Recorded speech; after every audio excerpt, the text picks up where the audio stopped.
बहुत सारे क्वेश्चंस होंगे। तो आज की वीडियो आपके लिए बहुत ही ज़्यादा हेल्पफुल होने वाली है, क्योंकि इस वीडियो में आपको करंट अकाउंट के बारे में बताऊंगा सब कुछ A to Z। जैसे करंट अकाउंट किसे खुलवाना चाहिए, करंट अकाउंट कब खुलवाना चाहिए, क्या करंट अकाउंट में कोई इंटरेस्ट मिलता है, क्या हमें ट्रांजेक्शन और किसी तरह का चार्जेस पे करना होता है, इसी तरह के बहुत सारे कन्फ्यूज़न लोगों में फैले हुए हैं। तो अगर आपने वीडियो पूरी देख ली तो इस बात को मैं दावा करता हूँ कि आपके पास और आपके माइंड में करंट अकाउंट को लेकर कोई भी कन्फ्यूजन नहीं रह जाएगा। तो मैं हूँ एडवोकेट जीशान और आप देख रहे हैं मेरा यूट्यूब चैनल बिजनेस स्वीट। सबसे पहली बात तो ये होती है कि आखिर करंट अकाउंट की हमें ज़रूरत क्यों होती है। देखिए, अगर आप कोई बिजनेसमैन है या कोई प्रोफेशनल है और आपके पास बहुत सारे ट्रांजैक्शन होते हैं, मतलब बहुत सारे लोगों को पैसा देना होता है, बहुत सारे लोगों से चेक लेना होता है या पैसा लेना होता है या अकाउंट में पैसा लेना होता है या अकाउंट ट्रांसफर करना होता है, तो इस तरह से अगर आपके पास बहुत सारे ट्रांजैक्शन होते हैं तो आपके लिए बहुत ज़्यादा जरूरी हो जाता है कि आप करंट अकाउंट जरूर खुलवा लें। क्योंकि अगर आप सेविंग अकाउंट से सारे ट्रांजेक्शन करते हैं, सबसे पहली बात तो आपको इतने ज़्यादा ट्रांजेक्शन करने के लिए बैंक से इजाज़त नहीं मिलती है। वो आपके पास एक लिमिट देता है कि आप इस लिमिट से ज़्यादा आपको कोई ट्रांजेक्शन नहीं करना है। और दूसरी बात, अगर आप सेविंग अकाउंट में बिजनेस की चीज़ों को अगर आपको इन्वॉल्व करते हैं तो ये आपके लिए फ्यूचर में आपको दिक्कत कर सकता है। अब दूसरी बात आती है कि करंट अकाउंट कौन ओपन करा सकते हैं, who can open current account. देखिए, करंट अकाउंट खुलवाने के लिए अगर आपको एक इंडिविजुअल है तब भी आप करंट अकाउंट ओपन करा सकते हैं। अगर आपकी कोई कंपनी है, प्राइवेट लिमिटेड फर्म है, पब्लिक लिमिटेड फर्म है, या कोई अनडिवाइडेड फैमिली है, कोई प्रोप्राइटरशिप के फर्म है या कोई पार्टनरशिप के फर्म है, आपके पास कोई हॉस्पिटल है, कुछ भी ऐसा है, कोई इंस्टीट्यूट है, तब इस केस में आप बहुत ही आसानी से अपने लिए करंट अकाउंट खुलवा सकते हैं। थर्ड नंबर, क्या करंट अकाउंट में जो बैलेंस हमारे पास होता है, जो पैसा हमारा जो है वो बैंक में डिपॉजिट होता है, क्या हमें उस पर कोई इंटरेस्ट मिलता है? तो देखिए, करंट अकाउंट में आपको कोई भी इंटरेस्ट नहीं मिलता, या आप कह सकते हैं कि आपको 0% इंटरेस्ट मिलता है। कहने का मतलब ये है कि आपको कोई भी इंटरेस्ट नहीं मिलता है। हाँ, अगर आप सेविंग अकाउंट में जमा करते हैं पैसे या उसमें आपका बैलेंस होता है सेविंग अकाउंट में, तो उस पैसे पर आपको 3 से 4% का इंटरेस्ट मिल जाता है, लेकिन करंट अकाउंट में आपको कोई इंटरेस्ट नहीं मिलता है। अब चौथी बात ये आती है, क्या करंट अकाउंट में हमें कोई मिनिमम बैलेंस मेंटेन करना होता है? देखिए, हाँ, तो करंट अकाउंट में आपको अपना मिनिमम बैलेंस भी मेंटेन करना होता है। जैसे बहुत सारे बैंकों में 10,000 है, किसी बैंक में 25,000 है। इसी तरीके से ये जो मिनिमम बैलेंस का अमाउंट है, ये बैंक टू बैंक डिपेंड करता है आप कौन सी बैंक में अपना करंट अकाउंट ओपन करा रहे हैं, उस बैंक में क्या रूल है वो उस पर डिपेंड करता है। इसी तरीके से बात आती है ट्रांजेक्शन लिमिट की। देखिए, अगर आप सेविंग अकाउंट में अगर ट्रांजेक्शन करते हैं तो उसमें आपको एक लिमिट मिलती है कि आप इस लिमिट से ज़्यादा ट्रांजेक्शन नहीं कर सकते हैं, इतनी बार ज़्यादा आप पैसे जमा नहीं कर सकते हैं या इतनी बार ज़्यादा आप पैसे निकाल नहीं सकते हैं। लेकिन जब आप करंट अकाउंट ओपन कराते हैं तो इसमें आपको ट्रांजेक्शन पर कोई लिमिट नहीं होती है। आप एक दिन में जितने मर्जी उतने ट्रांजेक्शन कर सकते हैं, जितने मर्जी उतने पेमेंट दे सकते हैं, जितनी मर्जी उतनी पेमेंट दे सकते हैं। हाँ, ये जरूर हो सकता है कि बहुत सारी बैंकें उन्होंने कैश डिपॉजिट और कैश विड्रॉल पर कुछ लिमिट जरूर लगा रखी है,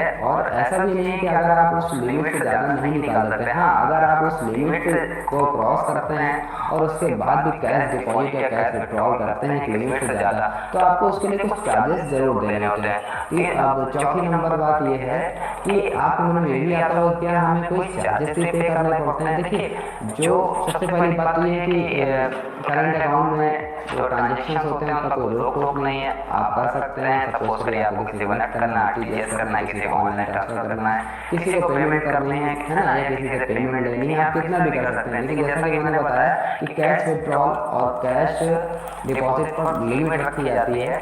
जैसे आप एक दिन में 25,000 से ज़्यादा नहीं कर सकते हैं। आप कुछ इस तरह का कुछ भी बैंक जो है बैंक डिपेंड करता है कि उन्होंने क्या लिमिट रखी है कैश ट्रांजेक्शन पर। और इसके अलावा अगर आप डुप्लीकेट स्टेटमेंट निकलवाते हैं तब आपको चार्जेस पे करने होते हैं। अगर आपकी चेक बाउंस हो जाती है तब आपको चार्जेस पे करने होते हैं। कुछ इसी तरह के चार्जेस है जो आपकी गलतियों पर ही आपको देने होते हैं, ठीक है। इसके अलावा कोई अलग से कोई और तरह का चार्जेस तो नहीं होता है। चौथी बात इसमें देखिए, आपको एक फैसिलिटी और मिलती है स्टैंडिंग इंस्ट्रक्शंस की। स्टैंडिंग इंस्ट्रक्शंस का मतलब ये हो गया, जैसे सपोज करिए आपके कोई ऐसे एक्सपेंसेस हैं या ऐसे आपके खर्चे हैं जो आपके हर मंथ होते हैं, जैसे सपोज करिए आपको आपकी ईएमआई है, आपकी लोन की किस्तें हैं या कुछ भी इस तरह का है, तो बैंक आपको फैसिलिटी देती है। अगर आप इसको अपने में चालू करा लेते हैं तो अपने आप ही हर मंथ उतनी अमाउंट से जो आपका पैसा है वो डिडक्ट हो जाता है और जिस खाते में उसे जाना है उस खाते में वो आप पहुँच जाता है। इसी के बाद अब बात कर लेते हैं कि आपको करंट अकाउंट में कौन कौन सी फैसिलिटीज़ मिलती है। जैसे कि देखिए आजकल तो वैसे नॉर्मल अकाउंट से भी मिलने लगी, लेकिन इस वीडियो में आपको सारी बातें बताऊंगा तो देखिए बताना बनता है कि इसमें आपको cheque book, debit card, ATM card, ठीक है, और ऑनलाइन बैंकिंग, ये सारी आपको जो फैसिलिटीज़ तो मिलती हैं। क्योंकि वैसे जनरली आजकल ये सारी फैसिलिटीज़ नॉर्मल अकाउंट्स में भी मिलने लगी हैं।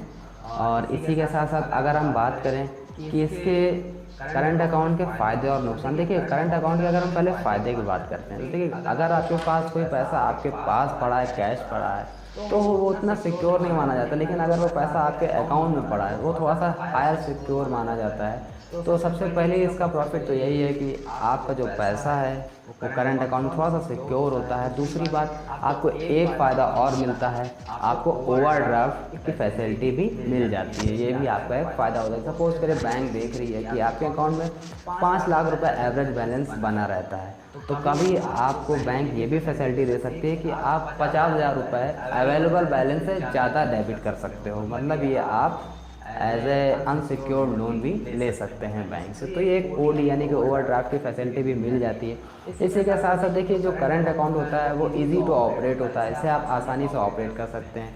इसमें आपको कैश जमा करना है, चेक जमा करना है, किसी को पेमेंट करनी है, ऑनलाइन ट्रांसफ़र करना, आरटीजीएस करना है, एनईएफटी करना है, ऑनलाइन बैंकिंग करनी है, सारे जो आपको फैसिलिटीज़ है वो मिल जाती है। ये भी इसके फ़ायदों में ही आता है। इसी के साथ साथ और इम्पॉर्टेंट जो इसके फ़ायदा है वो ये है कि इसमें आपको ट्रांजेक्शन पर कोई लिमिट नहीं होती है। आप जितना मर्जी उतना ट्रांजेक्शन कर सकते हैं, कोई आपको एक्स्ट्रा चार्जेस नहीं देने होते हैं। बट कैश विड्रॉल और कैश डिपॉजिट में एक लिमिट होती है, उस लिमिट तक आप अगर अपने कैश विड्रॉल और कैश डिपॉजिट का ट्रांजेक्शन करते हैं तब तो कोई चार्जेस नहीं होता है। लेकिन अगर इसके बाद आप करते हैं तो आपको थोड़े बहुत चार्जेस देने पड़ जाते हैं। और इसी के साथ साथ अगर हम इसके नुकसान की बात करें, देखिए नुकसान के नाम पर तो मुझे सिर्फ एक ही नुकसान समझ में आता है कि देखिए सेविंग अकाउंट में अगर आपका पैसा जो आपके अकाउंट में बैलेंस है उस पर आपको इंटरेस्ट मिलता है, लेकिन करंट अकाउंट में आपको इंटरेस्ट नहीं मिलता है।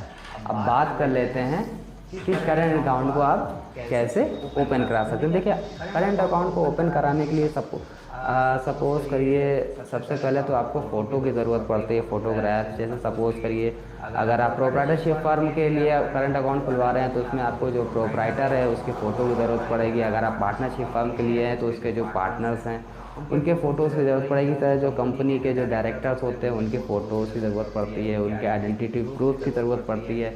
अगर आपकी जो फर्म है वो प्रोप्राइटरशिप है तो उसका जो आपका इंडिविजुअल पैन कार्ड की ज़रूरत पड़ेगी। अगर कोई फर्म पार्टनरशिप है या सपोज़ करिए पार्टनरशिप है या कंपनी है या एलएलपी है या ओपीसी है तो इसमें आपको फर्म के पैन कार्ड की ज़रूरत पड़ती है। इसी के साथ साथ अगर पार्टनरशिप फर्म के लिए आप करंट अकाउंट ओपन करा रहे हैं तो इसमें आपको पार्टनरशिप डीड की भी ज़रूरत पड़ती है।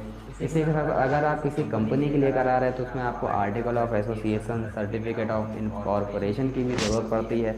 इसी के साथ आपको कुछ बेसिक डिटेल की ज़रूरत पड़ती है, जैसे कि आपका मोबाइल नंबर, आपका ईमेल आईडी, आपका एड्रेस, ठीक है। और इसी के साथ साथ जो भी जैसे सपोज़ के प्रोप्राइटरशिप फर्म के लिए अगर आप करंट अकाउंट खुलवा रहे हैं तो उस प्रोप्राइटर के पास एक अपना सेविंग अकाउंट भी होना चाहिए, क्योंकि वो जो अकाउंट खोलते हैं करंट अकाउंट उसमें एक मिनिमम बैलेंस होता है। जैसे सपोज़ के जैसे मैंने बताया 10,000 रुपये से ओपन होता है और 25,000 रुपये से ओपन होता है, तो वो जो एक चेक है वो उनको सेविंग अकाउंट से ही देनी होती है। तो एक सेविंग अकाउंट का भी होना बहुत ही ज़्यादा ज़रूरी होता है। तो यही कुछ नॉर्मल से डॉक्यूमेंट होते हैं जिनकी ज़रूरत करंट अकाउंट को ओपन कराने में लगती है। अब बात कर लेते हैं सबसे इम्पॉर्टेंट बात कि क्या एक से ज़्यादा करंट अकाउंट ओपन करा सकते हैं। तो देखिए क्या होता है कि मोस्टली बैंक ये कोशिश करती हैं कि आप एक से ज़्यादा करंट अकाउंट ना खुलवाएं, लेकिन फिर भी अगर आपको ज़रूरत पड़ती है, आपको ऐसी नीड है कि आपके पास एक से ज़्यादा करंट अकाउंट होने चाहिए, तो इस केस में जिस भी बैंक में आपके पास करंट अकाउंट पहले से है, ठीक है, और आप एक नई बैंक में जाते हैं करंट अकाउंट खुलवाने, तो क्या होता है, जो नई बैंक होती है वो पहले वाली बैंक में जिसमें आपका करंट अकाउंट है उससे एक एनओसी सर्टिफिकेट की मांग करती है, मतलब नॉन ऑब्जेक्शन सर्टिफिकेट। आपको पुरानी वाली बैंक से, मतलब जिसमें आपका पहले से करंट अकाउंट है, वहाँ से आपको एक एनओसी सर्टिफिकेट लेकर नई वाली बैंक में से एनओसी सर्टिफिकेट पेश करने होते हैं, और बाकी जितने भी मैंने अभी डॉक्यूमेंट्स आपको बने वो सारे वहाँ पर आपको अटैच करने होते हैं, और इसके बाद आपका अकाउंट जो है वो दूसरे भी खुल जाते हैं। तो ऐसा नहीं है कि आप सिर्फ एक ही करंट अकाउंट ओपन करा सकते हैं, आप एक से ज़्यादा भी करा सकते हैं अपनी नीड के बेसिस पर। और थोड़ा सा बैंकों ने सख्ती इसलिए कर दी है क्योंकि आजकल बहुत सारे बैंक एनपीओ हो रहे हैं, जिससे बैंक्स को जो है लॉस उठाना पड़ता है। तो बैंक्स की भी ये कोशिश होती है कि किसी तरीके से उनका पैसा मार्केट में या किसी बिजनेसमैन के पास फंसने ना पाए। और तो आज की वीडियो यहीं पे ख़त्म होती है। उम्मीद करता हूँ आपको वीडियो पसंद आई हो। अगर आप इसी तरीके से बिजनेस से रिलेटेड वीडियोस को देखना पसंद करते हैं तो मेरे चैनल को ज़रूर सब्सक्राइब करें। Thank you.